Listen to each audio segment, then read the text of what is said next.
যুবক ছেলে বিবির কাছে চলে গেলেন, ডাক দিয়ে বলতেছি, বিবি আজকেও যদি আমরা না খাই মারা যাব না। এ বিবি শোনো, আল্লাহর বান্দা আজকেও কিন্তু মসজিদের মধ্যে মেহমান হয়ে গেল, চলো না বিবি আমাদের রুটিটা আজকে আমরা দান করে দেই। এবার মেয়েটা ডাক দিয়ে বলে, এ স্বামী শোনো, আরে তুমি যদি চাও তোমারটা তুমি দান করতে পারো, তুমি যদি চাও আমারটাও তুমি নিয়ে যাইতে পারো, কিন্তু প্রাণের স্বামী শোনো, আমার বাচ্চাটা একেবারে ছোট, সারাটা দিন না খায়া খায়া তার পেটটা পিঠের সাথে লাইগা গেল। স্বামী আমার যাও যাও, আমাদের দুজনের দুইটা রুটি আজকে তুমি আল্লাহর বান্দাকে হাদিয়া প্রদান করো। মুসলমান বাবা যুবকটা দুইটা রুটি নিয়ে চলে গেছে দস্তরের মধ্যে বিছাইয়া। এবার রুটিটা যখন এরকম ভাবে আল্লাহর বান্দাকে দিলেন আর খাওয়াইতেছে, দাইকা বলতেছে, বাবা আজকে বড় কষ্ট কইরা কিন্তু আপনাকে দুইটা রুটি আইনা দিলাম, কিন্তু বাবা যদি আগামীকাল আপনি আসেন আপনাকে কিন্তু খাওয়ানোর মতো আমার সামর্থ্য হবে না। এরে মুসলমান বাবা যুবকটা ডাইকা বলে, বাবা আগামীকাল আর কিন্তু আপনি আসবেন না, আর আপনি যদি চলে আসেন তাহলে আপনাকে না খাওয়া কিন্তু আমি খাইতে পারবো না। আমার ভাই বড় লম্বা চূড়া কথা। এবার যুবকটা চলে যায়, বৃদ্ধ মানুষটা ঘুমাইল। ফজর নামাজ আনতে আবার এলাকার মধ্যে ঘুরা ঘুরা তিনি দাওয়াতের তবলিগের কাজ করলেন। আবার পরের দিন মানুষটা আবার এই মসজিদের মধ্যে হাজির হয়ে গেলেন। সুবহানাল্লাহ কোন। এবার যুবকটা তৃতীয় দিনে যখন আইসা দেখলে আজকেও যায় নাই, আজকেও মেহমানটা হাজির হয়ে গেছে। এবার বাড়ির মধ্যে গিয়া বিবির আবার ডাইকা কয়, এ পানির বিবি শোনা, আজকেও তো আল্লাহর বান্দা যায় নাই, চলো না আমাদের রুটিটা আজকেও দান করে দেই। এবার বিবি ডাইকা কয়, স্বামী আপনার যদি মনে চায়, আপনি যদি পারেন আজকে আপনার রুটিটা আপনি দান করেন, আমার অবস্থাটা বড় খারাপ। এরে মুসলমান একটা রুটি যুবক নিয়ে গেছে, ওই দিনও খায় নাই, সারাদিন জঙ্গলার মধ্যে কাঠ কাটতেছে।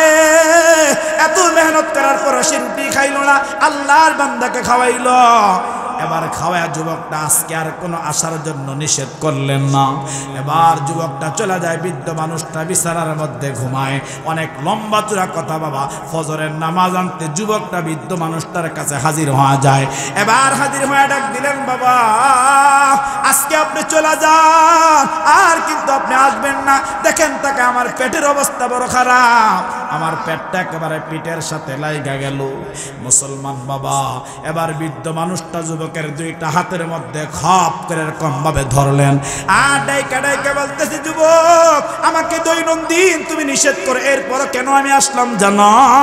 আরে কেন আমি আসলাম তুমি জানো? আমার ভাই থানবী রহমতুল্লাহ আলাইহি বড় চমৎকার করে লিখে। এবার ওই বৃদ্ধ মানুষটা ডাইকা ডাইকা কয়, বাবা প্রথম দিন যখন তুমি আমার সামনে যখন তিনটা রুটি দস্তরের মধ্যে হাজির করলাম, আরে আমি রুটির মধ্যে যখন তাকাইলাম, রব্বি কারীম আল্লাহ আমার চোখের বাসিরাতগুলো আল্লাহ পাক খুলে দিছে।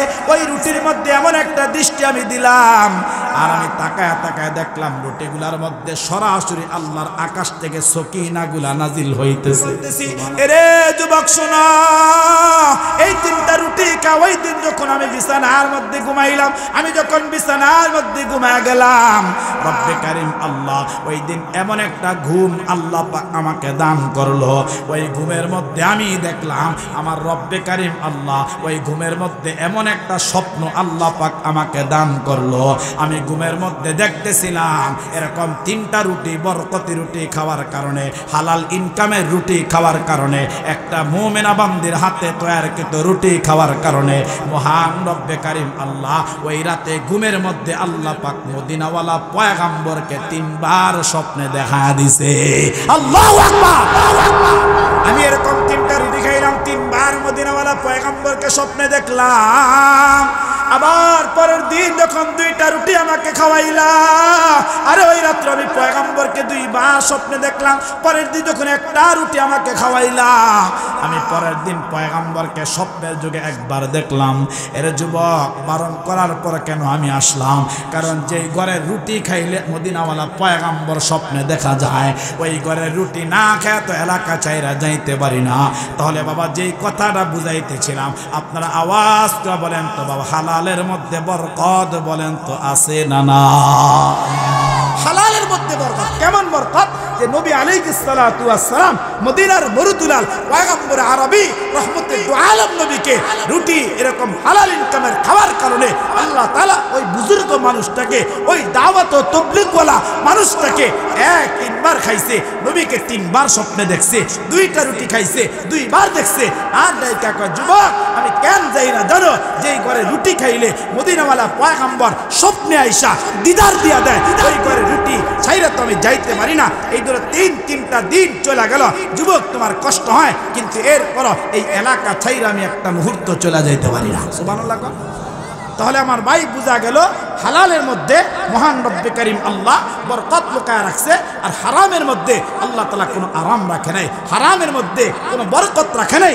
এই জন্য আপনারা দেখবেন অনেক মানুষ 10,000 টাকার বেতনের চাকরি করে, হালাল ইনকাম, এই মানুষটার টাকা দিয়া সংসার চলে, তার ঘর ভাড়া চলে, তার মেয়ের পড়াশোনা চলে, ছেলেটা চলে। আবার আরেক মানুষ দেখবেন 50,000 টাকার বেতনের চাকরি করে, এরপর মাস শেষে ঋণ করে চলতে হয়। আওয়াজ করে কোন ঠিক কিনা? এ বাবা, মহান রব্বে কারীম আল্লাহ পয়গম্বর আদম আলাইহিস সালাতু ওয়াস সালাম এবং মা হাওয়া আলাইহিস সালামকে বাবা আল্লাহ পাক জান্নাতের মধ্যে ঢুকায়া বলে দিলেন, আদম জান্নাতের সমস্ত নিয়ামতগুলা ভক্ষণ করবেন, জান্নাতের সমস্ত নিয়ামতগুলা খাইবেন, কিন্তু সাবধান আদম, ওই গাছের কাছে যাবেন না, গাছটার মধ্যে ধরবেন না।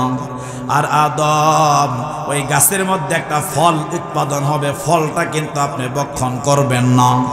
এরে মুসলমান বাবা, খুব ভালো করে কথাগুলা দিল দিয়া বুঝবেন। এ বাবা, চিল্লায় একটা আওয়াজ দিয়ে বলেন তো, ওই গাছের কাছে যাওয়া এবং ধরা এবং ফল ভক্ষণ করা আপনারা বলেন তো বাবা, নিষেধ করছেন যিনি, তিনি কে? আর মোহাব্বতে ডাকদা বলেন না বাবা, তিনি কে? আল্লাহ তাআলা নিষেধ করে দিলেন, পয়গম্বর আদম ওই গাছের কাছে যাবেন না, ওই গাছটার মধ্যে আপনি ধরবেন না, ওই গাছের মধ্যে ফলটা উৎপাদন হবে, ভক্ষণ করবেন না। এরে মুসলমান বাবা, এখান থেকে যে কথাটা আমি আপনাদেরকে বুঝাইতে চাই, মুসলমান বাবা, পয়গম্বর আদম এবং আমাদের মা হাওয়া আলাইহিস সালাতু ওয়াস সালাম তো শয়তানের প্রবঞ্চনায় পড়ে গেলেন। মুসলমান বাবা, শয়তানের প্রবঞ্চনা পড়ে তো গাছের কাছে চলে গেলেন, আবার গাছটার মধ্যে ধরলেন, আবার গাছের ফলটা পরে এরকম ভক্ষণ করলেন। মহান রব্বে কারীম আল্লাহ পয়গম্বর আদমকে ডাইকা বললেন, আদম আমি আল্লাহ নিষেধ করলাম, আবার নিষেধটা অমান্য করলা, আমি আল্লাহ পাক আইন করলাম, আমার আইনটাকে তুমি অমান্য করলা। এরে আদম শোনো শোনো, আমি রব্বে কারীম, আমি আল্লাহ আর তোমাদেরকে আমার জান্নাতের মধ্যে বসবাস করাবো না, আমি আল্লাহ আর জান্নাতের মধ্যে রাখবো না। আদম তৈয়ার হয়ে যাও, আমি আল্লাহ তোমাদেরকে দুনিয়ার জমিনের মধ্যে পাঠায় দিব। এরে মুসলমান বাবা, আদম আলাইহিস সালামকে বানায় রব্বে কারীম আল্লাহ, হযরত হাওয়াকে বানায় রব্বে কারীম আল্লাহ ওই যে জান্নাতটা দান করেছিলেন, ওই যে জান্নাতের মধ্যে বসবাসের জায়গাটা বানায়া দিলেন। বাবা, কিয়ামত পর্যন্ত মানুষগুলা আদম পয়গম্বরের সন্তান হওয়ার কারণে, আদম আলাইহিস সালাতু ওয়াস সালামের সন্তান হওয়ার কারণে মহান রব্বে কারীম আল্লাহ তার কোরআনের মধ্যে বড় চমৎকার করে দিলেন, আরে তোমাদের বাবা যেহেতু জান্নাতের মালিক, তোমাদের বাবাকে যেহেতু আমি রব্বে কারীম আল্লাহ জান্নাতের মালিক বানিয়ে দিলাম, কিয়ামত পর্যন্ত যত সন্তানগুলা দুনিয়াতে আসবে আদম পয়গম্বরের সন্তান হওয়ার কারণে, এরকম পিতার ওয়ারিসি সূত্রে, এরকম পিতার মিরাসি সূত্রে আমি আল্লাহ পাক প্রত্যেকটা সন্তানকে বানায়া দিলাম জান্নাতের ওয়ারিস। সুবহানাল্লাহ। আমার ভাই, যেহেতু আমাদের আব্বা আমাদের বাবা আদম সফিউল্লাহ যেহেতু জান্নাতের মালিক হয়েছে, আল্লাহ জান্নাত দান করেছে, এই জন্য কিয়ামত পর্যন্ত আনেওয়ালা সমস্ত মানুষগুলা পিতা সন্তান, পিতা জান্নাতের মালিক হওয়ার কারণে সমস্ত সন্তানগুলা কিয়ামত পর্যন্ত যারা আসবে সবাই পিতার ওয়ারিসি সূত্রে প্রত্যেকটা মানুষ আমরা আল্লাহ পাকের জান্নাতের মালিক। সুবহানাল্লাহ, জোরে কোন। এখন এখান থেকে আমি আপনাদেরকে একটা মাসআলা হল করাই। মহান রব্বে কারীম আল্লাহ আবুল বাশার পয়গম্বর হযরত আদম আলাইহিস সালাতু ওয়াস সালামকে আল্লাহ পাক রব্বুল আলামিন জান্নাত দান করলেন। জান্নাতের মধ্যে আমাদের মালিক, আমাদের রব, আমাদের আল্লাহ। ছোট্ট একটা হুকুম, একটা আইনকে অমান্য করছে যে আদম ওই গাছের কাছে যাইবা না, গাছটা ধরবা না, এবং এটার মধ্যে একটা ফল হবে, ওই ফলটা ভক্ষণ করবেন না। কিন্তু আদম আলাইহিস সালাতু ওয়াস সালাম ভক্ষণ করেছে। কিয়ামত পর্যন্ত আনেওয়ালা সমস্ত মানুষের জন্য এটা আল্লাহ পাক একটা সবক বানায় দিছে। সবক বানাইছে কেন? আদম আলাইহিস সালামকে নিষেধ করছেন কে? তো জোরে কর না কে? আল্লাহ পাক রব্বুল আলামিন নিষেধ করছে এটা করবেন না। এখন আমরা এখানে যারা আছি আপনারা জবাব দেন তো, আমরা দুনিয়াতে এরকম হার লাইনে হার কাজ করতেছি, এরকম অনেক কাজ আছে যে কাজটা আমাদের মালিক আমাদেরকে একটা সিল মোহর লাগায় দিয়া আমাদের মালিক নিষেধ করছে, বান্দা এই কাজটা করবা না, বান্দা এটা ধরবা না, বান্দা এটা খাইবা না। বলেন তো এরকম কাজ জমিনের মধ্যে আছে না নাই? কথা বলতে হবে, আছে না নাই? আমার ভাই, আমি কয়েকটা কাজ আপনাদেরকে শোনাই, কারণ আমি আজকে এই আয়াতে কারিমার উপর আলোচনা নেওয়ার আমার কয়েকটা কারণ আছে। এর মধ্যে একটা কারণ হলো এমন কিছু কাজ যেগুলো আমাদের রব আমাদেরকে করতে নিষেধ করেছে, কিন্তু এরপরও জমিনের অনেক মানুষ আল্লাহ পাকের এই নিষেধকে অমান্য করে, আল্লাহ পাকের আইনকে অমান্য করে, আল্লাহ পাকের এই সিল মোহরকে অমান্য করে এরপরে মানুষগুলা করতেছে। আমার ভাই, যারা এগুলা করতেছে আমি শুধু তাদের এরকম উদ্দেশ্য করে আমি কয়েকটা কথা আপনাদেরকে শোনাবো। যেহেতু আজকে রাত্রটা বড় বরকতপূর্ণ রাত, এটা জুমার রাত, জুমার রাত বড় বরকতপূর্ণ এক রাত। আবার আগামীকাল পবিত্র জুমার দিন, আবার আগামীকাল হচ্ছে লাইলাতুল নিসফি মিন শাবান, আগামীকাল হচ্ছে লাইলাতুল বরাত। কথা কয় না? আছে না নাই? আগামীকাল রাত আছে না? আমার ভাই, এই আয়াতে কারিমা নেওয়ার আমার মূল কয়েকটা কারণ আছে। এর ভিতরে একটা হচ্ছে আজকে জুমার রাত, আজকে আল্লাহর কাছে আমাদের চাওয়ার রাত, আল্লাহর কাছে আমাদের কৃত অপরাধের জন্য মাপ চাওয়ার একটা সুবর্ণ সুযোগ আছে।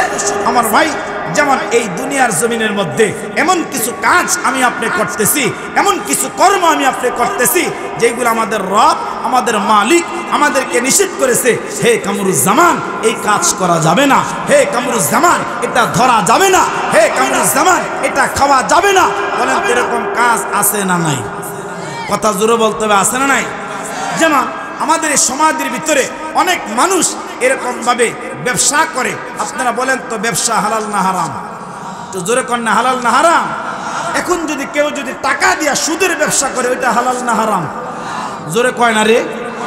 সমাজের মধ্যে আছে না নাই? এই সুদখোর আছে না নাই?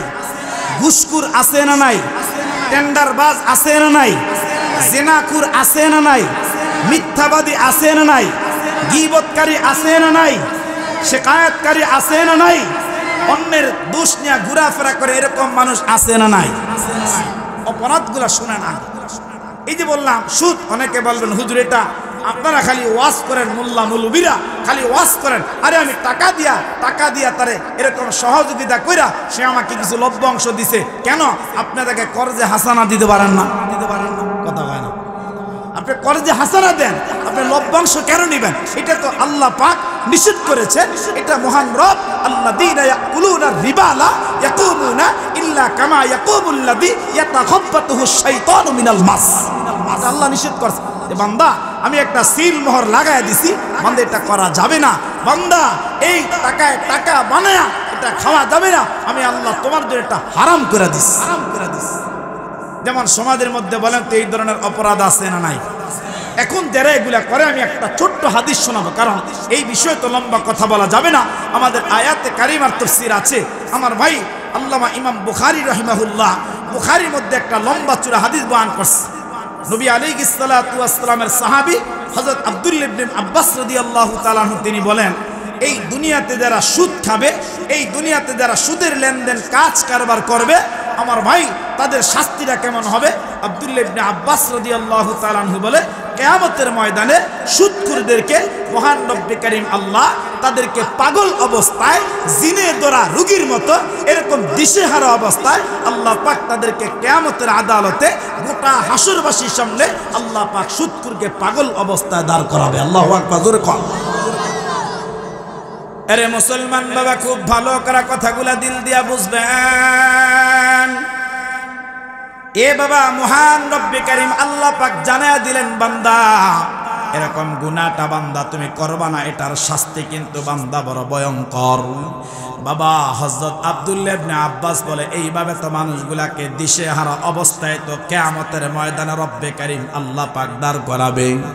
এরে মুসলমান বাবা, নবী আলাইহিস সালাতু ওয়াস সালাম আর একজন সাহাবী হযরত সামুরা ইবনে জুনদুব রাদিয়াল্লাহু তাআলা আনহু, তিনি বড় চমৎকার করে ডাক দেয়া কয়, নবীর উম্মতরা শোনো, এই দুনিয়ার মধ্যে যারা বাবা এই ভয়ঙ্কর গুনাহটা করবে, ভয়ঙ্কর এই পাপটা যারা করবে, এ বাবা নবী আলাইহিস সালাতু ওয়াস সালামের সাহাবী বলে কিয়ামতের ময়দানে ওই মানুষগুলাকে রব্বে কারীম আল্লাহ এরকম গোটা হাসরবাসীর সামনে আল্লাহ পাক তাদের পেটগুলাকে মুটকির মতো বানাবে। মুসলমান বাবা, তাদের পেটগুলা বিশাল বড় বড় বৃহৎ আকার হবে। এ বাবা এরকম মুটকির মতো হবে, ডুলের মতো হবে। নবী আলাইহিস সালাতু ওয়াস সালামের সাহাবী বললেন, এরে দুনিয়ার মানুষ শোনো, ওই মানুষটা যখন চলতে চাইবে মানুষটা চলতে পারবে না, ওই মানুষটা যখন হাঁটতে চাইবে মানুষটা হাঁটতে পারবে না, ওই মানুষটা যখন দৌড়াইতে যাবে তখন দৌড়াইতে পারবে না। নবী আলাইহিস সালাতু ওয়াস সালাম নাইকা বললেন, এরে উম্মতেরা শোনো, যারা এরকম সুদের পাপাচার করবা শোনো, ওই মানুষগুলা চলতে পাইল কিয়ামতের ময়দানে তারা এরকম ভাবে পড়া যাবে, আর গোটা হাসরের মানুষগুলা এরকম তাদের দেহের উপর দিয়া পারায়া পারায়া তারা চলতে থাকবে। মহান রব্বে কারীম আল্লাহ এরকম মানুষের পায়ের নিচে ফালায়া ফালায়া আল্লাহ পাক বেঈমানগুলাকে শাস্তি দান করবে। এই জন্য বাবা এই পাপাচার বলেন তো করা যাবেনি, আওয়াজ করা কোন যাবেনি। এ বাবা তাহলে ব্যবসাকে রব্বে কারীম আল্লাহ করলেন হালাল, আর মহান রব্বে কারীম আল্লাহ এরকম ভাবে সুদকে আল্লাহ পাক করলেন হারাম। এরে মুসলমান বাবা, একটা কথা জেহানের মধ্যে চলে আসছে, 1 মিনিট আমি আপনাদেরকে শোনায়া দেই। বাবা সর্ব অবস্থায় এই কথাটা মনে রাখবেন, মহান রব্বে কারীম আল্লাহ এরকম হারামের মধ্যে আল্লাহ পাক আরাম রাখে নাই, মহান রব্বে কারীম আল্লাহ পাক হালালের মধ্যে আরাম রাখছে। অনেক মানুষ আছে দেখবেন বাবা হারামের টাকায় পোলাও কুরমা খায়, হারামের টাকায় দৈনন্দিন গরুর গোশত খায়, হারামের টাকায় দৈনন্দিন ইলিশ মাছ দিয়ে ভাত খায়, কিন্তু তার সংসারের মধ্যে শান্তি নাই, তার জিন্দেগির মধ্যে শান্তি নাই। আবার একটা মানুষ দৈনন্দিন রিক্সা তারা মাত্র 300 টাকা ইনকাম করে, ওই মানুষটা হালাল টাকায় এরকম ডাউল দেয়া ভাত খায়। একটাবার খবর নিয়ে দেখেন বাবা, ওই মানুষটা রাত্রে বেলা যে আরামের ঘুমটা দেয়, আর হাজার হাজার লক্ষ লক্ষ কোটি টাকার মালিক যেই মানুষটা হারাম টাকায় এরকম ভাবে তার দালান কোঠা বানাইলো, আপনারা খবর নিয়ে দেখেন বাবা, ওই মানুষটা একটা দিন বাবা ট্যাবলেট খাওয়া ছাড়া তার ঘুম হয় না। কারণ আল্লাহ হারামের মধ্যে আরাম রাখে নাই, আল্লাহ হারামের মধ্যে আরাম রাখে নাই, আল্লাহ বলেন হালাল এটার মধ্যে আরাম রাখছি। আর বান্দা শোনো, কেউ যদি হারাম ইবাদত করে হারাম এরকম খানা খায়া একটা সিজদা যদি আমার লাগায়, এ বান্দা তার সিজদাটা কত পছন্দ আমার কাছে। আরে সিজদা দিতে গিয়া আমি আপনি দেখলাম জায়নামাজ, আমি আপনি দেখলাম টাইস, আমি আপনি দেখলাম মাটি, আল্লাহ ডাক দেয়া কয়, গোলাম তুই সিজদা দিছস মাটির মধ্যে, সিজদা দিছস পরশের মধ্যে, আমি রব তোর উপর খুশি হয়া, আমি রব তোর উপর খুশি হয়া তোর পরশের সিজদাটা আমি সাথে সাথে আমি আল্লাহ উঠায় নিছি আমার আরশের মধ্যে। হারামের মধ্যে যে শান্তি নাই, এদিকে কথা বললে তো লম্বা হয়ে যাবে। হালালের মধ্যে কেমন শান্তি, আমি আপনাদেরকে ছোট্ট একটা কথা জেহানের মধ্যে চলে আসছে। আরে কোনো মানুষ যদি হালাল খায়, শোনেন, হালাল খায়া যদি ইবাদত বন্দিগি করে, ওই ইবাদত দিয়া মহান রব্বে কারীম আল্লাহ মদিনাওয়ালা পয়গম্বরকে আল্লাহ পাক স্বপ্নের যুগে দিদার করায় দেয়। সুবহানাল্লাহ, জোরে কন। যেমন হিন্দুস্তানে এক আল্লাহর বান্দা, হিন্দুস্তানে এক আল্লাহর বান্দা দাওয়াত ও তাবলীগের কাজে বের হইছে। কষ্ট হইতাছেন আপনি গো?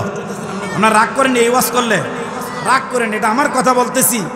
বলেন তো আমার বাপ দাদার কোনো কথা লিখে নিয়ে আসছি? কোরআন এবং হাদিস থেকে বলতেছি। আমার ভাই, হিন্দুস্তানে এক আল্লাহর বান্দা দাওয়াত ও তাবলীগের কাজে বের হয়ে গেছে। খুব ভালো করে বুঝবেন কথা, অনেক লম্বা চূড়া কথা বের হয়ে গেছে। আর দাওয়াতের কাজে বের হয়ে ওই বান্দা সারাটা দিন এলাকায় ঘুরা ঘুরা মানুষের কাছে আল্লাহর কথা বলেছে, মানুষকে দ্বীনের কথা বলেছে, মানুষকে নামাজের কথা বলছে। আমার ভাই, দাওয়াতের কাজ শেষ কইরা ওই আল্লাহর বান্দা, ধরেন আপনাদের এই গোপালপুর, এই মহবুল্লাহপুর এলাকা সারাদিন মানুষকে দাওয়াত দিয়া রাতের বেলা এশারের নামাজ আপনাদের এই বাইতুল আমান জামে মসজিদে পড়ছে। আর পড়া এখন চিন্তা করে এত দূর থেকে সফর করে আসছি, আমার তো থাকার জায়গা নাই, তবে আজকের রাত্রটা আমি এই মসজিদের মধ্যে কাটায় দিই। সুবহানাল্লাহ, জোরে কন। এই চিন্তা ভাবনা করে মানুষটা এরকম মসজিদের মধ্যে সব নামাজ শেষ করে মসজিদের কোণার মধ্যে গাট্টিটা রাইখা এবার গাট্টির মধ্যে হেলান দিয়া উনি তসবিহ পড়তেছে সুবহানাল্লাহ, তসবিহ পড়তেছে আলহামদুলিল্লাহ, আল্লাহু আকবার, এইভাবে তসবিহ পড়তেছে। আর মুয়াজ্জিন সাহেব হুজুরকে বললেন, ভাই আমার তো থাকার জায়গা নাই, আমি সারাদিন দাওয়াত ও তাবলীগের মেহনত করছি, আমি আপনাদের এলাকায় আসছি, একটু রাত্রটা এখানে কাটাইতে চাই, যদি অনুমতি দেন। আমার ভাই এবার অনুমতি পায়া মানুষটা রাতের বেলা ঘুমাইবে এরকম বিছনার মধ্যে বৈশা তাসবিহাতগুলা পড়তেছে। হঠাৎ করে আপনাদের এলাকার একজন যুবক সারাদিন এরকম জঙ্গলার মধ্যে কাঠ কাটছে, আর কাঠ কাইটা যখন মানুষটা রাতের বেলা যখন জামাত পায় না, এশারের নামাজ পড়তে আসছে, মসজিদের মধ্যে সুন্দর চেহারাওয়ালা এই বৃদ্ধ বুজুর্গ মানুষটাকে দেখা এবার সামনে গিয়ে ডাক দিলেন, বাবা আপনি কোথায় থেকে আসছেন, আপনার বাড়ি কোথায়, আর আপনি যে আসছেন আপনি রাতের বেলা কোনো খাবার খাইছেন কিনা? সুবহানাল্লাহ, একটু জোরে কোন। আচ্ছা বলেন, যদি আপনাদের এই মহব্বুল্লাহপুর এলাকার এই বাইতুল্লাহ মসজিদে এরকম কোনো মেহমান আসে আর আপনারা যদি কেউ চোখের মধ্যে পড়ে, বলেন তো আপনারা কি তাকে জিজ্ঞাসা করবেন না যে মুরব্বী চাচা আপনার বাড়ি কোথায়, চেহারাটা মলিন দেখা যায়, খাবার খাইছেন কিনা? এরকম মেজবান হয়া মেহমানকে বলেন তো জিজ্ঞাসা করা দরকার আছে না নাই? যুবক ছেলেটা জিজ্ঞেস, এবার মুরব্বী ডাক দেখো, বাবা আমার বাড়ি অমুক এলাকায়, আমি দাওয়াত ও তাবলীগের কাজে বের হইছি, শোনা সারাটা দিন ঘুরা ঘুরা মানুষের কাছে দিন বুঝাইছি, মানুষকে নামাজের দিকে ডাকছি, আল্লাহর দিকে ডাকছি, শোনো আমি তো কোনো কিছু খাই নাই, আর খাবো কোথায় থেকে, আমার কাছে যা ছিল তা শেষ হয়ে গেছে। এবার ডাইকা যুবকটা ডাইকা বলে, বাবা আপনি একটু বসেন, আমি আমার বাড়ির মধ্যে যাই, আর গিয়া দেখি আপনার জন্য আমি কোনো খাবার ব্যবস্থা করতে পারিনি। সুবহানাল্লাহ। আপনাদেরকে আমি যেটা বোঝানোর জন্য এই কথাটা লম্বা করলাম, ওই যে যুবকটা জংলা কাঠ কাটে তার ইনকামটা কেমন ছিল, আমার ভাই কিতাবের মধ্যে লেখছে তার ইনকাম দৈনিক এতটুক ছিল যে তার বাসায় মাত্র 3টা রুটি তৈরি হইতো, আর তার ফ্যামিলির সদস্য 3 জন, যুবক এবং তার বিবি এবং তার ছোট্ট একটা কন্যা সন্তান। কয়টা রুটি? কথা কয় না, কয়টা? 3টা। তো যুবক বাড়ি থেকে বিবির কাছে একটা ভূমিকা দিচ্ছে, আগে বিবির কাছে একটা ভূমিকা দিছে, বিবিরে আমরা যদি একদিন না খাই তাহলে তো আমরা মারা যাব না, তবে আল্লাহর ঘরে একজন আল্লাহর মেহমান আসছে, আমাদের এলাকায় একজন মেহমান আসছে, আরে তার চেহারাটা এত সুন্দর, হিন্দুস্তান থেকে আসছে, বিবি একদিন না খাইলে যেহেতু আমরা মরবো না, চলো না আমাদের 3টা রুটি আজকে আল্লাহর বান্দা ওই মেহমানকে আমরা হাদিয়া দান করে দিই। সুবহানাল্লাহ। আরে মুসলমান যুবক ভাই, খুব ভালো করে কথাগুলা দিল দিয়া বুঝবেন। এ বাবা যুবকের বিবিটা তো মুমিন একটা বান্দি, এবার বিবিটা ডাইকা ডাইকা বলে, প্রাণের স্বামী শোনেন, হা হা যদি একদিন আমরা যদি না খাই তাহলে কিন্তু আমরা মৃত্যুবরণ করব না। স্বামী যান যান তাড়াতাড়ি রুটিটা নিয়ে আল্লাহর বান্দা মেহমানকে আপনি হাদিয়া প্রদান করেন। এরে মুসলমান বাবা, যুবকটা 3টা রুটি নিয়ে চলে গেছে আল্লাহর বান্দার কাছে। ওই 3টা রুটি যখন তাকে দস্তরের মধ্যে বিছাইয়া 3টা রুটি যখন বাবা তার সামনে যখন পরিবেশন করলেন, আল্লাহর বান্দা 3টা রুটি খাইলেন, খায়া রাতের বেলা আরামে একটা ঘুম দিলেন। এবার ফজরের নামাজ আনতে যুবকটা বৃদ্ধ মানুষটার কাছে গিয়ে ডাক দিয়ে বললেন, বাবা আমি গত রাতে আপনাকে মেহমানদারি করাইলাম, আপনি কিন্তু আজকে আর আমাদের এলাকার মসজিদের মধ্যে আসবেন না, আপনি যদি আজকে আসেন আমি মেহমানদারি করাইতে পারবো না, আর আপনি যদি চলে আসেন আমি আপনাকে না খাওয়ায় কিন্তু আমি কিন্তু একটা খাবার কিন্তু আমার মুখের মধ্যে তুলতে পারবো না। বাবা আবার লম্বা চূড়া কথা থানবী রহমতুল্লাহ আলাইহি লিখছে, ওই মানুষটা আবার সারাটা দিন দাওয়াতের কাজ করে পরের দিন আবার এই মসজিদের মধ্যে হাজির। সুবহানাল্লাহ। কোন আবার যুবক ছেলেটা লম্বা চূড়া কথা, যুবক ছেলে বিবির কাছে চলে গেলেন, ডাক দিয়ে বলতেছি, বিবি আজকেও যদি আমরা না খাই মারা যাব না। এ বিবি শোনো, আল্লাহর বান্দা আজকেও কিন্তু মসজিদের মধ্যে মেহমান হয়ে গেল, চলো না বিবি আমাদের রুটিটা আজকে আমরা দান করে দেই। এবার মেয়েটা ডাক দিয়ে বলে, এ স্বামী শোনো, আরে তুমি যদি চাও তোমারটা তুমি দান করতে পারো, তুমি যদি চাও আমার আমারটাও তুমি নিয়ে যাইতে পারো, কিন্তু প্রাণের স্বামী শোনো, আমার বাচ্চাটা একেবারে ছোট, সারাটা দিন না খায়া খায়া তার পেটটা পিঠের সাথে লাইগা গেল। স্বামী আমার, যাও যাও, আমাদের দুজনের 2টা রুটি আজকে তুমি আল্লাহর বান্দাকে হাদিয়া প্রদান করো। মুসলমান বাবা যুবকটা 2টা রুটি নিয়ে চলে গেছে দস্তরের মধ্যে বিছাইয়া। এবার রুটিটা যখন এরকম ভাবে আল্লাহর বান্দাকে দিলেন আর খাওয়াইতেছে, দাইকা বলতেছে, বাবা আজকে বড় কষ্ট কইরা কিন্তু আপনাকে 2টা রুটি আইনা দিলাম, কিন্তু বাবা যদি আগামীকাল আপনি আসেন আপনাকে কিন্তু খাওয়ানোর মতো আমার সামর্থ্য হবে না। এরে মুসলমান বাবা যুবকটা ডাইকা বলে, বাবা আগামীকাল আর কিন্তু আপনি আসবেন না, আর আপনি যদি চলে আসেন তাহলে আপনাকে না খাওয়া কিন্তু আমি খাইতে পারবো না। আমার ভাই বড় লম্বা চূড়া কথা। এবার যুবকটা চলে যায়, বৃদ্ধ মানুষটা ঘুমাইল। ফজর নামাজ আনতে আবার এলাকার মধ্যে ঘুরা ঘুরা তিনি দাওয়াতের তবলিগের কাজ করলেন। আবার পরের দিনও মানুষটা আবার এই মসজিদের মধ্যে হাজির হয়ে গেলেন। সুবহানাল্লাহ কোন। এবার যুবকটা তৃতীয় দিনও যখন আইসা দেখলে আজকেও যায় নাই, আজকেও মেহমানটা হাজির হয়ে গেছে। এবার বাড়ির মধ্যে গিয়া বিবির আবার ডাইকা কয়, এ পানির বিবি শোনা, আজকেও তো আল্লাহর বান্দা যায় নাই, চলো না আমাদের রুটিটা আজকেও দান করে দেই। এবার বিবি ডাইকা কয়, স্বামী আপনার যদি মনে চায়, আপনি যদি পারেন আজকে আপনার রুটিটা আপনি দান করেন, আমার অবস্থাটা বড় খারাপ। এরে মুসলমান একটা রুটি যুবক নিয়ে গেছে, ওই দিনও খায় নাই, সারাদিন জঙ্গলার মধ্যে কাঠ কাটতেছে। এত মেহনত করার পর সে রুটি খাইল না, আল্লাহর বান্দাকে খাওয়াইল। এবার খাওয়া যুবকটা আজকে আর কোনো আসার জন্য নিষেধ করলেন না। এবার যুবকটা চলে যায়, বৃদ্ধ মানুষটা বিছানার মধ্যে ঘুমায়। অনেক লম্বা চূড়া কথা বাবা। ফজরের নামাজ আনতে যুবকটা বৃদ্ধ মানুষটার কাছে হাজির হওয়া যায়। এবার হাজির হয়ে ডাক দিলেন, বাবা আজকে আপনি চলে যান, আর কিন্তু আপনি আসবেন না। দেখেন তাকে, আমার পেটের অবস্থা বড় খারাপ, আমার পেটটা একেবারে পিঠের সাথে লাইগা গেল। মুসলমান বাবা এবার বৃদ্ধ মানুষটা যুবকের 2টা হাতের মধ্যে খপ করে এরকম ভাবে ধরলেন, আর ডাইকা ডাইকা বলতেছে, যুবক আমাকে দৈনন্দিন তুমি নিষেধ করো, এরপর কেন আমি আসলাম জানো? আরে কেন আমি আসলাম তুমি জানো? আমার ভাই থানবী রহমতুল্লাহ আলাইহি বড় চমৎকার করে লিখে। এবার ওই বৃদ্ধ মানুষটা ডাইকা ডাইকা কয়, বাবা প্রথম দিন যখন তুমি আমার সামনে যখন 3টা রুটি দস্তরের মধ্যে হাজির করলাম, আরে আমি রুটির মধ্যে যখন তাকাইলাম, রব্বি কারীম আল্লাহ আমার চোখের বাসিরাতগুলো আল্লাহ পাক খুলে দিছে। ওই রুটির মধ্যে এমন একটা দৃষ্টি আমি দিলাম, আর আমি তাকায় তাকায় দেখলাম রুটিগুলার মধ্যে সরাসরি আল্লাহর আকাশ থেকে সকিনাগুলা নাজিল হইতেছে।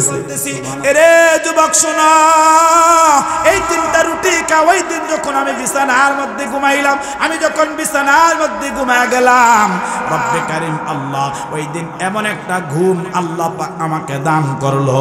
ওই ঘুমের মধ্যে আমি দেখলাম আমার রব্বে কারীম আল্লাহ ওই ঘুমের মধ্যে এমন একটা স্বপ্ন আল্লাহ পাক আমাকে দান করলো।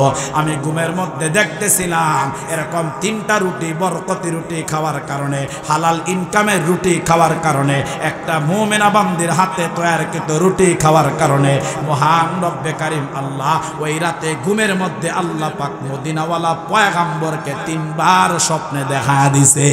আল্লাহু আকবার। আমি এরকম 3টা রুটি খাইলাম, 3বার মদিনাওয়ালা পয়গম্বরকে স্বপ্নে দেখলাম।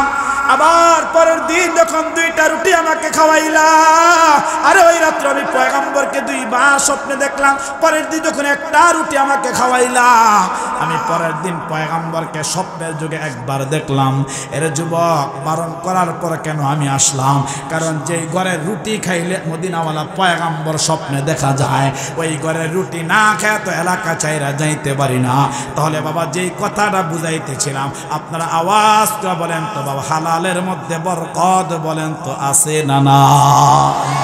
হালালের মধ্যে বরকত। কেমন বরকত? যে নবী আলাইহিস সালাতু ওয়াস সালাম মদিনার মরুতুলাল পয়গম্বর আরবি রহমতুল আলম নবীকে রুটি এরকম হালাল ইনকামের খাওয়ার কারণে আল্লাহ তাআলা ওই বুজুর্গ মানুষটাকে, ওই দাওয়াত ও তাবলীগওয়ালা মানুষটাকে 3বার খাইছে, নবীকে 3বার স্বপ্নে দেখছে, 2টা রুটি খাইছে, 2বার দেখছে। আর ডাইকা কয়, যুবক আমি কেন যাই না জানো? যেই ঘরে রুটি খাইলে মদিনাওয়ালা পয়গম্বর স্বপ্নে আইসা দিদার দিয়া দেয়, ওই ঘরে রুটি ছাইরা তো আমি যাইতে পারি না। এই ভিতরে তিনটা দিন চলে গেল, যুবক তোমার কষ্ট হয়, কিন্তু এরপর এই এলাকা ছাইরা আমি একটা মুহূর্ত চলে যাইতে পারি না। সুবহানাল্লাহ। তাহলে আমার ভাই বোঝা গেল হালালের মধ্যে মহান রব্বে কারীম আল্লাহ বরকত লুকায় রাখছে, আর হারামের মধ্যে আল্লাহ তাআলা কোনো আরাম রাখে নাই, হারামের মধ্যে কোনো বরকত রাখে নাই। এই জন্য আপনারা দেখবেন অনেক মানুষ 10,000 টাকার বেতনের চাকরি করে, হালাল ইনকাম, এই মানুষটার টাকা দিয়া সংসার চলে, তার ঘর ভাড়া চলে, তার মেয়ের পড়াশোনা চলে, ছেলেটা চলে। আবার আরেক মানুষ দেখবেন 50,000 টাকার বেতনের চাকরি করে, এরপর মাস শেষে ঋণ করে চলতে হয়। আওয়াজ করে কোন ঠিক কিনা? তাহলে মহান রব্বে কারীম আল্লাহ আমাদেরকে সুদ খাইতে আল্লাহ তাআলা বারণ করেছেন। আমার ভাই এইভাবে যেই কয়েকটা গুনার কথা বললাম, ওইগুলা বলতে গেলে কথা লম্বা হয়ে যাবে। তো আমি যেই আয়াতের আলোচনা আপনাদের কাছে নিয়েছি, তো আমরা এখানে যারা আছি, তাম পৃথিবীতে যারা কিয়ামত পর্যন্ত আসবে, আমরা সবাই কিন্তু জান্নাতের মালিক, আমরা সবাই কিন্তু জান্নাতের ওয়ারিস। কেন? বলে আমাদের পিতা, আমাদের আব্বা আবুল বাশার পয়গম্বর আদম আলাইহিস সালামকে আল্লাহ পাক জান্নাত দিয়েছিলেন। এই জন্য কিয়ামত পর্যন্ত আনেওয়ালা সমস্ত মানুষগুলাই হবে আল্লাহ পাকের জান্নাতের মালিক। সুবহানাল্লাহ।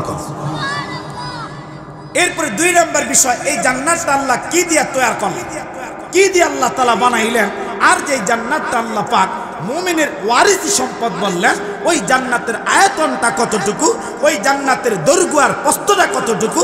আমার ভাই এই প্রসঙ্গে আল্লামা ইমাম তিরমিজি রহমতুল্লাহি আলাইহি তিরমিজি শরীফের 2525 নম্বর হাদিসের বর্ণনাকারী সাহাবী হযরত আবু হুরায়রা রাদিয়াল্লাহু তাআলা আনহু, তিনি বড় চমৎকার করে বললেন, হে দুনিয়ার মানুষ শোনো, নবী আলাইহিস সালাতু ওয়াস সালামকে আমরা সাহাবায়ে কেরাম একবার প্রশ্ন করলাম, হে আল্লাহর পয়গম্বর, আপনি আমাদেরকে শোনায় দেন, আপনি আমাদেরকে জানায় দেন, আল্লাহ পাক মুমিনের জন্য যেই ওয়ারিসি সম্পদ বানাইলেন, মুমিন যেই মিরাসি সম্পদ সূত্রে জান্নাতের মালিক, হে আল্লাহর পয়গম্বর, ওই জান্নাতটা আল্লাহ কি দিয়া বানাইছে, কোন উপকরণ দিয়া আল্লাহ তাআলা তার জান্নাতটা বানাইছে, আর পয়গম্বর এই জান্নাতের পরিধিটা কেমন বড় হবে। সাহাবী যখন নবী আলাইহিস সালাতু ওয়াস সালামকে প্রশ্ন করলেন, আমার ভাই আল্লামা ইমাম তিরমিজি রহমতুল্লাহি আলাইহি বড় চমৎকার করে তিরমিজির মধ্যে লেখছে, নবী আলাইহিস সালাতু ওয়াস সালাম তখন সাহাবায়ে কেরামকে ডাইকা বললেন, হে আমার সাহাবীরা শোনো, মহান রব্বে কারীম আল্লাহ এই পুরা কমপ্লিট জাহান্নামটাকে আল্লাহ পাক রব্বুল আলামিন 4টা পদার্থ দিয়ে বানাইছে। সুবহানাল্লাহ। জোরে কোন। আপনার কষ্ট হইতাছেনি? তো বলেন না, কষ্ট হইতাছেনি? একটু কথা বলেন, একটু আওয়াজ দিয়েন। দৈনন্দিন তো আর আপনাদেরকে হুজুর এইভাবে আইসা বলবে না যে জোরে কথা কন, সুবহানাল্লাহ কন, আলহামদুলিল্লাহ কন। বলেন তো দৈনন্দিন এটা বলবে? আজকে মাহফিল হইতেছে, আগামীকাল হবে, বলেন না কে হবে? আজকে এখানে যারা আছেন, গত বছর তো এখানে মাহফিল হয়েছে, এরকম অনেক মানুষ আছে যে গত বছর এখানে এই মজলিসের মধ্যে বৈশা এরকম হুজুররা কথা বলছে, কোরআন হাদিসের আলোচনা করছে, ওই মানুষগুলা শুনছে, হুজুরদের সাথে হাত তুলে মুনাজাত করছে, দোয়া করছে। এই বছর নাই? বলেন তো এরকম ঘটনা আছে না নাই? কথা কন না, আছে না নাই? আমাদের সাথে মসজিদে নামাজ পড়ছে, লাইলাতুল বরাতে আমাদের সাথে জিকির আজগার করছে, তাসবিহ তাহলিল করছে, হুজুরের বয়ানও শুনছে, দোয়াতে শামিল হয়ে রব্বে কাবার কাছে হৃদয়ে নিংড়ানো কথাগুলা বলছে। এই বছর নাই? বলেন তো এরকম মানুষ কবরে চলে গেছে, আছে না নাই? কথা কন না, আছে না নাই? তাহলে জান্নাত যে 4, আমি খুব সংক্ষিপ্তভাবে কথা বলতেছি। আমার ভাই আল্লাহ পাক রব্বুল আলামিনের পয়গম্বর 4 পদার্থ বলেন, বলে 1 নম্বরে সাহাবীরা আল্লাহ পাক ইট দিয়া জান্নাত বানাইছে, তবে এটা দুনিয়ার সাধারণ কোনো ইট নয়। আমার ভাই নবী আলাইহিস সালাতু ওয়াস সালাম বলে, জান্নাতের একটা ইট হবে স্বর্ণের, আর জান্নাতের আরেকটা ইট হবে রূপার। সুবহানাল্লাহ। জোরে কোন। আরে মুসলমান বাবা, খুব ভালো করে কথাগুলা দিল দিয়া বুঝবেন। এ বাবা, নবী আলাইহিস সালাতু ওয়াস সালাম বললেন, এরে সাহাবীরা শোনো, মহান রব্বে কারীম আল্লাহ পাক 1 নম্বরে জান্নাত বানাইতে গিয়ে আল্লাহ পাক রব্বুল আলামিন ইট ব্যবহার করলেন। তবে আল্লাহ তাআলা দুনিয়ার সাধারণ কোনো মাটির তৈরি ইট ব্যবহার করে নাই। এ বাবা, ইমামে তিরমিজি বড় চমৎকার করে বললেন, এরে মুসলমান বাবা, একটা ইট হবে স্বর্ণের, আর আরেকটা ইট হবে বাবা রূপার।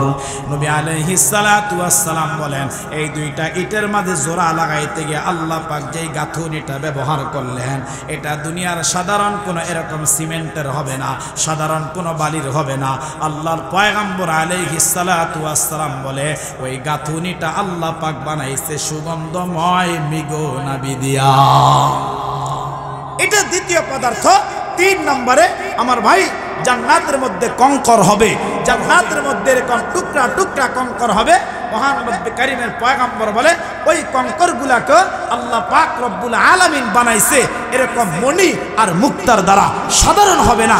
এরপরে 4 নম্বর পদার্থ নবী আলাইহিস সালাতু ওয়াস সালাম বলে জান্নাতের মধ্যে মাটি হবে, ওই মাটিগুলাকে আল্লাহ পাক রব্বুল আলামিন বানাইছেন জাফরান দ্বারা। সুবহানাল্লাহ। এই 4 পদার্থ দিয়া আল্লাহ পাক রব্বুল আলামিন তার জান্নাত বানাইছে। আর এই জান্নাতের মধ্যে যদি কোনো একটা মানুষকে ঢুকায় দেয়, কোনো একটা মানুষকে এরকম প্রবেশ করা দেয়, তবে আমার ভাই এখান থেকে আরেকটা কথা বোঝা দরকার। আমরা এখানে যারা আছি, আমরা যে ইবাদত করি, আমরা যে বন্দিগি করি, আমরা যে আমল করি, আচ্ছা আপনারা বলেন তো আমলের বদলায়, আমলের বিনিময়ে কোনো মানুষ জান্নাতে যাওয়া সম্ভব? তো জোরে কন না। এই মাইকটা ঘুরে তো কিছু হারে, এটা ঘুরে আমার কানার শব্দ হইতেছে। বলেন যেমনে ছিলেন না দেখ। এই বলেন তো আমলের মাধ্যমে কোন মানুষ জান্নাত পাবে? দয়া, রব্বে কারীমের দয়া, আল্লাহ তাআলার দয়া ছাড়া, আল্লাহ তাআলার মায়া ছাড়া আমার ভাই কেউ জান্নাত পাবে না। তবে আল্লাহ তাআলা যদি কাউকে দয়া কইরা মায়া কইরা একবার জান্নাতের মধ্যে ঢুকায়া দেয়, আর জান্নাতের মধ্যে ঢুকায়া আল্লাহ পাক সাথে সাথে ওই মানুষটাকে আল্লাহ পাক 4টা নিয়ামত দান করবে। সুবহানাল্লাহ। কয়টা নিয়ামত? 4টা নিয়ামত। 1 নাম্বার, খুব সংক্ষেপ বলছি আমি পরবর্তী কথাগুলো বোঝানোর জন্য। 1 নাম্বার নিয়ামত হবে একবার যদি কাউকে জান্নাতে ঢুকায়া দেয়, ওই মানুষটাকে আল্লাহ আর জিন্দেগিতে কখনো ওই জান্নাত থেকে আল্লাহ পাক বের করবে না। সুবহানাল্লাহ। 2 নাম্বার নিয়ামত, আল্লাহ পাক তাকে পোশাক দান করবে। পোশাক দুনিয়াতে আমি আপনি যত দামি পোশাক পরিধান করি না কেন, বলেন তো পোশাকগুলা পুরান হয় কি হয় না? বলেন তো হয় কি হয় না? অনেক সময় পোশাকগুলা ছিঁড়ে নষ্ট হয়ে যায়। বলে জান্নাতের মধ্যে আল্লাহ এমন এক পোশাক বান্দাকে ঢুকায়া দান করবে, ওই পোশাক কোনোদিন পুরান হবে না। ওই পোশাক যত তার গায়ের মধ্যে থাকবে, আল্লাহ পাক পোশাকের মধ্যে তত সৌন্দর্য আল্লাহ পাক বৃদ্ধি করবে। সুবহানাল্লাহ। এরপরে 3 নাম্বার পুরস্কার, নবী আলাইহিস সালাতু ওয়াস সালাম বলে একটা মানুষকে জান্নাতে ঢুকায়া আল্লাহ তাআলা তার দেহের মধ্যে এমন একটা যৌবন দান করবে, যৌবনের এমন একটা মেডিসিন দান করবে। নবী আলাইহিস সালাতু ওয়াস সালাম বলে তার দেহ থেকে যৌবনটা বিন্দু পরিমাণ আল্লাহ পাক রব্বুল আলামিন কখনো আল্লাহ তাআলা কমাবে না। সুবহানাল্লাহ। এগুলো আমরা দুনিয়া চাই, যেগুলো বলতেছি না এগুলা সবাই দুনিয়াতে চায়। 4 নাম্বার সর্বশেষ যে নিয়ামতটা আল্লাহ দিবে, সর্বশেষ নিয়ামত হচ্ছে জান্নাতি মানুষটাকে জান্নাতের মধ্যে যখন ঢুকায় দিবে, ওই মানুষটার আর জিন্দেগিতে ওই জান্নাতের মধ্যে ওই বান্দাটার আর কখনো মৃত্যু হবে না। সুবহানাল্লাহ। জোরে কোন। আরে মুসলমান বাবা, মহান রব্বে কারীম আল্লাহ 4টা পুরস্কার দান করবেন। এ বাবা দুনিয়াতে আমরা যারা আছি কেউ কিন্তু আমরা মরতে চাই না, সবাই কিন্তু বাবা আমরা দুনিয়ার জমিনের মধ্যে বাঁচতে চাই। একটা মানুষও কিন্তু বাবা কখনো মরতে চায় না।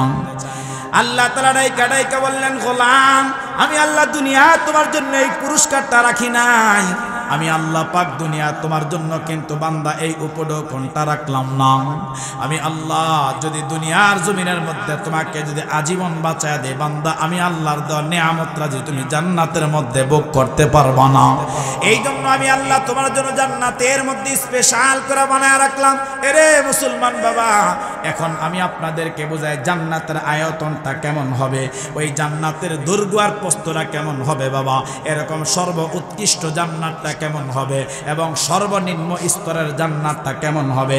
এই প্রসঙ্গে বাবা মহান রব্বি কারীম আল্লাহ তার কালামে হাকিমের সূরাতুল হাদীদের 21 নম্বর আয়াতের মধ্যে আল্লাহ ডাক দেয়া কয়, গোলাম মহান রব্বে কারীম আল্লাহ পাক বলেন, সাবিকু ইলা মাগফিরাতিম মির রাব্বিকুম ওয়া জান্নাতিন আরদুহা কারদিস সামাই ওয়াল আরদ।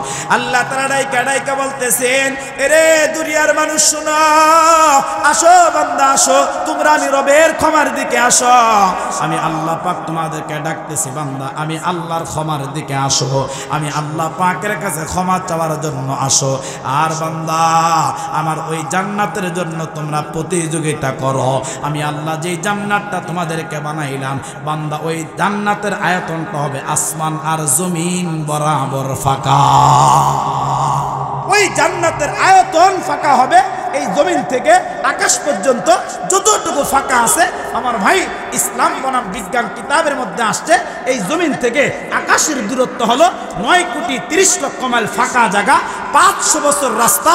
আমার ভাই বলে এক একটা জান্নাতের আয়তন হবে, এক একটা জান্নাতের দৈর্ঘ্য আর প্রস্থ হবে এরকম জমিন আর আকাশ বরাবর ফাঁকা। সুবহানাল্লাহ, জোরে কোন।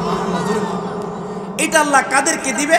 বলে যারা উইদ্দাত লিল্লাযিনা আমানু বিল্লাহি ওয়া রাসূল। পুরো আয়াতের মধ্যে আল্লাহ বলছে এটা আল্লাহ তাদেরকে দিবে যারা আল্লাহর উপর ঈমান আনছে, নবী আলাইহিস সালাতু ওয়াস সালামের উপর ঈমান আনছে, আর ঈমান আনার পরে যারা আল্লাহ পাক রব্বুল আলামিনের হুকুম মানছে, রাসূলুল্লাহর তরিকা মানছে, আল্লাহ তাআলা ডাইকা ডাইকা কয় গোলাম আমি তাদেরকে দিব।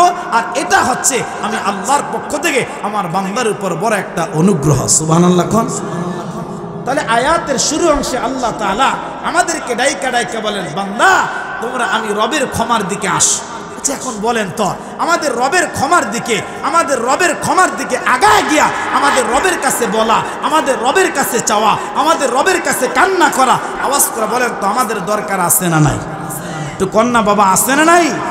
আমার ভাই, মহান রব্বে কারীম আল্লাহ এক নম্বরে বললেন রবের ক্ষমার দিকে যাও। 2 নম্বরে আল্লাহ বলেন ওই জান্নাতের প্রতিযোগিতা করো যেই জান্নাতের আয়তন হবে আকাশ আর জমিন বরাবর ফাঁকা। এখন আমি আরেকটা হাদিস আপনাদেরকে শোনাই। আল্লামা ইমাম মুসলিম রহমতুল্লাহি আলাইহি হযরত উবাইদা ইবনে সামিত রাদিয়াল্লাহু তাআলা আনহু থেকে তিনি এই আয়াতের ব্যাখ্যা একটা হাদিস লেখছেন। আমার ভাই বলেন তো আমাদের মসজিদগুলোতে দৈনন্দিন 5 ওয়াক্ত নামাজের পর দোয়া হয় কি হয় না? আমরা দোয়া করি না আল্লাহর কাছে? কথা কন না, করি না দোয়া? দোয়া এমন একটা ইবাদত, আর দোয়া এমন এক পাওয়ারফুল জিনিস যেটার দ্বারা অসাধ্য জিনিসকে, অসম্ভব জিনিসকে এরকম সাধন করা যায়, অসম্ভব জিনিসকে আল্লাহর কাছ থেকে চায়া এরকম লওয়া যায়। আমার ভাই, আমাদের পৃথিবীর ভিতরে এরকম হাজার হাজার ওয়াকিয়া আছে, হাজার হাজার ঘটনা আছে যা কখনো মানুষ করতে পারে নাই, যা কখনো দুনিয়ার ইনসান করতে পারে নাই, কিন্তু বান্দার দোয়ার মাধ্যমে আল্লাহ তাআলা তা সমাধান করে দিচ্ছে, দোয়ার মাধ্যমে। এই জন্য ইমাম মুসলিম রহমতুল্লাহি আলাইহি লিখে, যখন বান্দা তুমি আল্লাহর কাছে দোয়া করবা, আর দোয়া করতে গিয়ে যখন দোয়ার সময় আল্লাহর কাছে জান্নাত চাইবা।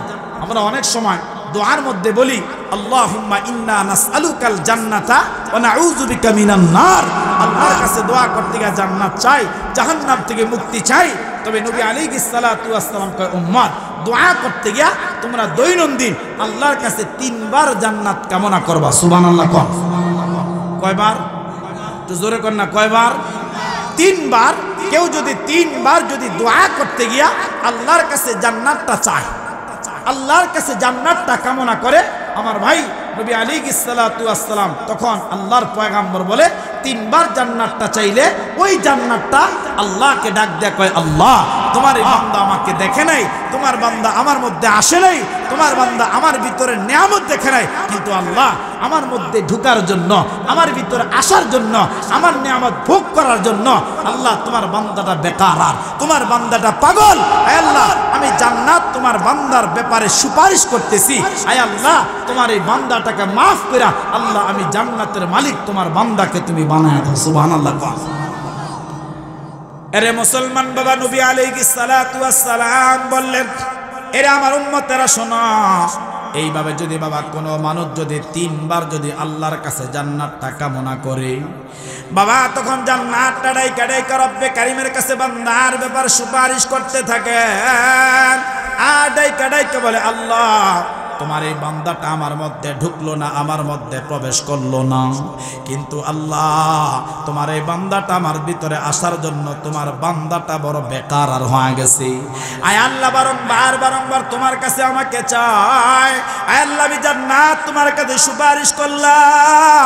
আয় আল্লাহ তোমার বান্দাটাকে দুনিয়ার জিন্দেগির হায়াতটা শেষ করার পর তোমার বান্দাটাকে আল্লাহ যখন তুমি কবরের জিন্দেগির মধ্যে আনবা, আয় আল্লাহ তোমার এই বান্দার ব্যাপারে আমি আল্লাহ তোমার কাছে সাক্ষী দিলাম, তোমার কাছে সুপারিশ করলাম, আয় আল্লাহ তোমার এই বান্দাটাকে মাফ করে দিয়ে আমি জান্নাতটা তোমার বান্দাকে তুমি দান করে দিও। সুবহানাল্লাহ কোন। এইভাবে যদি কোনো মানুষ যদি 3 বার জাহান্নাম থেকে মুক্তি চায়, নবী আলাইহিস সালাতু ওয়াস সালাম কয়, উম্মত ওই জাহান্নামটা তখন ডাইকা ডাইকা বলে, ও রব্বি কারীম আল্লাহ তোমার বান্দা আমাকে দেখে নাই, আমার মধ্যে ঢুকে নাই। আল্লাহ আমার ভয়ঙ্কর আযাবটা দেখে নাই, আমার মধ্যে থাকা ভয়ঙ্কর শাস্তিগুলা তোমার বান্দা দেখে নাই। কিন্তু আল্লাহ আমার ভয়ঙ্কর শাস্তি থেকে বাঁচার জন্য তোমার বান্দাটা বড় পাগল। আয় আল্লাহ তোমার বান্দাটা বড় পাগল, তোমার কাছে আমার থেকে বাঁচতে চায়। আল্লাহ জাহান্নামের ভয়ঙ্কর আযাব থেকে তোমার বান্দাটা পানা চায়। আয় আল্লাহ আমি জাহান্নাম তোমার কাছে সুপারিশ করতেছি। আল্লাহ তোমার এই বান্দাটাকে মাফ করে দাও। তোমার এই বান্দাটা জাহান্নামের আগুন সহ্য করতে পারবে না, তোমার এই বান্দাটা শাস্তি ভোগ করতে পারবে না। আমার ভাই তখন জাহান্নামটা ডাইকা ডাইকা কয়, আল্লাহ তোমার এই বান্দাটাকে কবরের মধ্যে আইনা আল্লাহ আমি জাহান্নাম থেকে বাঁচায়া তোমার এই বান্দাটাকে তোমার বানানো বেহেশত আল্লাহ তুমি দান করে দিও। তো নবী আলাইহিস সালাম বলে এইভাবে দৈনন্দিন 3 বার করে যদি কেউ দোয়া করে তাহলে জান্নাত তার জন্য আল্লাহর কাছে সুপারিশ করে। জাহান্নাম থেকে মুক্তি চাওয়ার জন্য কেউ যদি দোয়া করে ওই জাহান্নামটা রব্বে কারীমের কাছে ডাইকে বলে, আল্লাহ তোমার এই বান্দাটা আমার থেকে বাঁচতে চায়, আমার থেকে পানা চায়, আল্লাহ তোমার এই বান্দাটাকে আমার থেকে মুক্তি করে দিয়া আল্লাহ তোমার বান্দাকে মাফ করে জান্নাত দিয়া দাও। সুবহানাল্লাহ, সুবহানাল্লাহ। এই জন্য আমার ভাই আমাদের দোয়া করা দরকার, আমাদের দোয়া করা দরকার। আমরা তো একেবারে শেষ সময় চলে আসছি এই দুনিয়ার জমিন থেকে। দুনিয়ার জমিনের শেষ পর্যায়ে কিয়ামতের আগ এখন চলতেছে। কিয়ামতের যেই সমস্ত আলামতে সুগরাগুলো আছে সব কিন্তু এখন বাবা জমিনের মধ্যে জাহির হয়ে গেছে, জমিনের মধ্যে প্রকাশ হয়ে গেছে। কারণ মানুষ এখন যেইভাবে জাহান্নামে যাওয়ার জন্য প্রতিযোগিতা লাগাইছে, কে কার আগে জাহান্নামে ঢুকতে পারে, এখন জমিনের মধ্যে এই প্রতিযোগিতাই চলতেছে। কথা কন না কাপড় মিছা কথা কইলাম নাকি? হায় গুনাহ কে কার থেকে বেশি করতে পারে? আমার ভাই গুনার শিরিক, গুনার হিরিক পড়ে গেছে, আর চতুর্দিকে গুনায় সয়লাভ হয়ে গেছে। আরে আগে তো গুনাহ করলে বিভিন্ন জায়গায় যাওয়া লাগছে, এখন আর গুনাহ করলে কোথাও যাওয়া লাগে না। কারণ গুনার বাক্স প্রত্যেকটা মানুষের হাত আর পকেটের মধ্যে আছে। কথা কয় না, আছে না নাই? আগে সিনেমা দেখলে মানুষ কত কষ্ট করে, ধরুন আপনাদের বেগমগঞ্জে বা নোয়াখালীতে বা এরকম আরো বিভিন্ন যে সমস্ত জায়গায় বাংলাদেশের উল্লেখযোগ্য এরকম কিছু কিছু জায়গায় মাত্র সিনেমা হল ছিল। আবার সিনেমা হলে সিরিয়াল দইরা এরকম টিকিট কাইটা টাকা দিয়া সময় ব্যয় করা তারপর গুনাহ করছে। আর এখন আর ওই দিকে যাওয়া লাগে না, এখন প্রত্যেকের হাতে হাতেই সিনেমা আছে না নাই? কথা কয় না, আছে না নাই? তাহলে গুনাহ এখন সয়লাভ হয়ে গেছে। এখন গুনাহ চতুর্দিক থেকে মানুষকে এমনভাবে গ্রাস করে ফেলছে। আরে আমি আপনি গুনাহ থেকে বাঁচতে চাইলো, গুনাহ অনেক সময় আমাকে আপনাকে বাঁচতে দেয় না। কথা কয় না? সেই জন্য রব্বে কারীমের কাছে অসাধ্য জিনিসকে যদি আমি আপনি সাধন করতে চাই, অসম্ভব জিনিসকে যদি সম্ভব করতে চাই, তাহলে আল্লাহর কাছে বেশি বেশি দোয়া করা।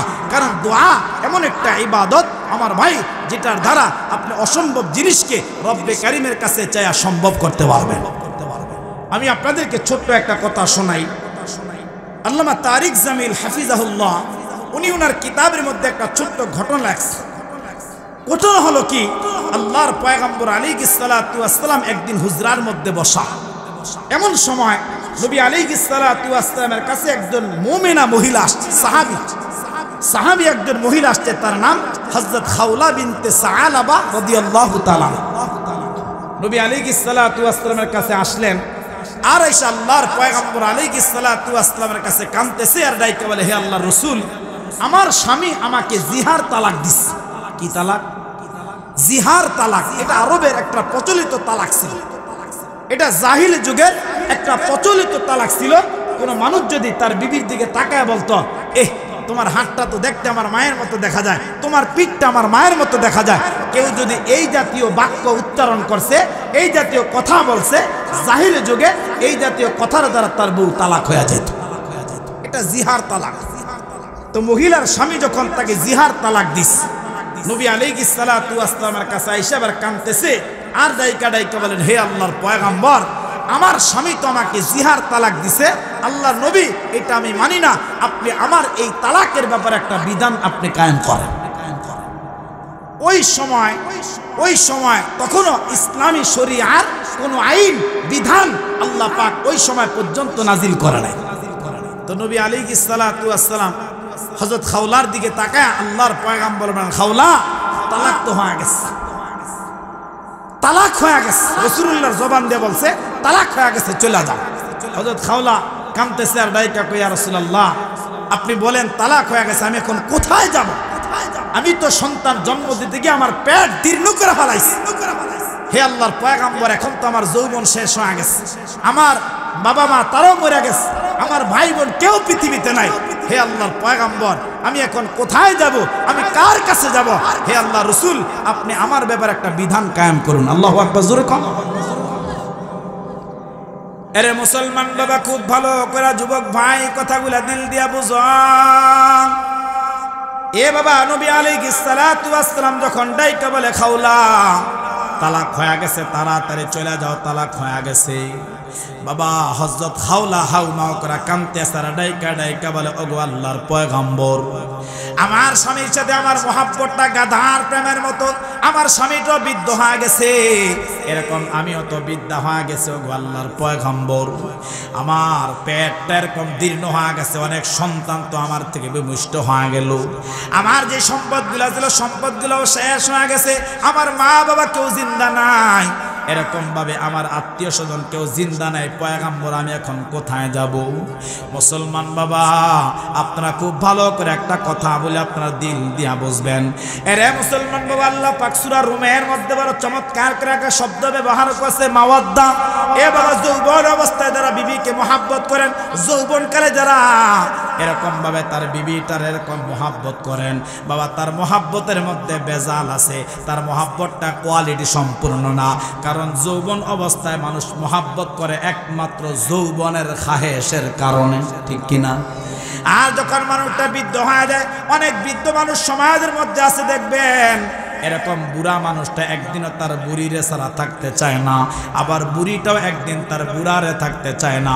আল্লাহ পাক বলেন মাওয়াদ্দা, বৃদ্ধ অবস্থায় এমন একটা সম্পর্ক আল্লাহ পাক তৈরি করে দেয়, এমন একটা মায়া রব্বে কারীম আল্লাহ পাক তৈরি করে দেয়, এই জন্য একজন আরেকজনকে ছাড়া চলতে পারে না, একজন আরেকজনকে ছাড়া থাকতে পারে না। হযরত খাওলা কাঁদতে ছাড়া ডাইকা ডাইকা বলে, ওগো আল্লাহর পয়গম্বর, তাড়াতাড়ি আপনি একটা আমার ব্যাপারে একটা হুকুম জারি করেন, একটা আইন কায়েম করেন। নবী আলাইহিস সালাতু ওয়াস সালাম ডাইকা বলেন, খাওলা তালাক হয়ে গেছে, যতই চেষ্টা করো খাওলা তালাক কিন্তু আর ফেরত নেওয়া যায় না।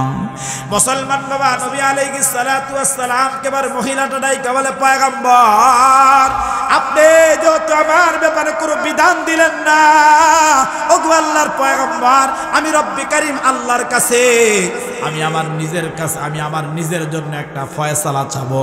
এটা বলে মহিলাটা সিজদার মধ্যে পড়ে গেছে। হযরত খাওলা বিনতে সালাবা রাদিয়াল্লাহু তাআলা আনহা বাবা সিজদার মধ্যে পড়ে এমন কান্নাকাটি আরম্ভ করলেন, আর রব্বে কারীমকে ডাইকা বলে, আল্লাহ আমার স্বামী তোমাকে জিহাদ তালাক দিলেন, ওগো আল্লাহর পয়গম্বর আমি এখন কোথায় যাব, কার কাছে যাব? আমার তো অনেকগুলা সন্তান আছে, সন্তানগুলা যদি আমার কাছে রাখি ক্ষুধায় তারা কষ্ট পাবে, সন্তানগুলা যদি আমার স্বামীর কাছে দিই তারা তো হালাক হয়ে যাবে, তারা তো ধ্বংস হয়ে যাবে। আল্লাহ আপনি আমার পক্ষে একটা ফায়সালা নাজিল করেন, আয় আল্লাহ আমার পক্ষে আপনি একটা বিধান নাজিল করেন।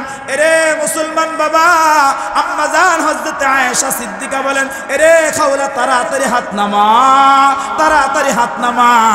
আম্মা জান আয়েশা বুঝতে পারলেন জিবরাইল আমিন ওহী নিয়ে আগমন করতেছে।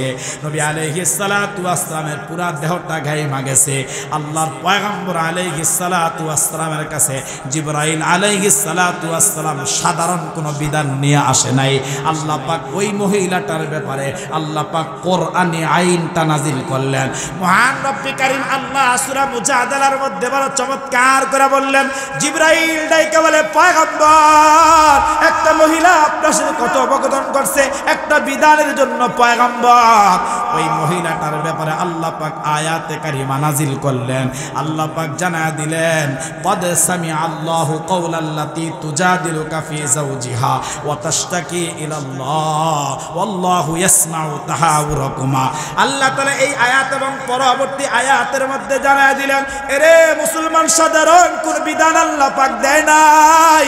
আল্লাযীনা ইউযাহিরুনা মিনকুম মিন নিসাইহিম মা হুন্না উম্মাহাতিহিম ইন উম্মাহাতুহুম ইল্লাল্লাহি ওয়ালাদনাহুম, আল্লাহ তাআলা জানায় দিলেন যারা এরকম তোমাদের মায়ের সাথে বিবিকে তুলনা করো, শোনো শোনো, তোমাদের মা যারা তোমাদেরকে জন্ম দিল তারাই হচ্ছে তোমাদের মা, আর তোমাদের বিবিদের সাথে মায়েদের তুলনা করো না।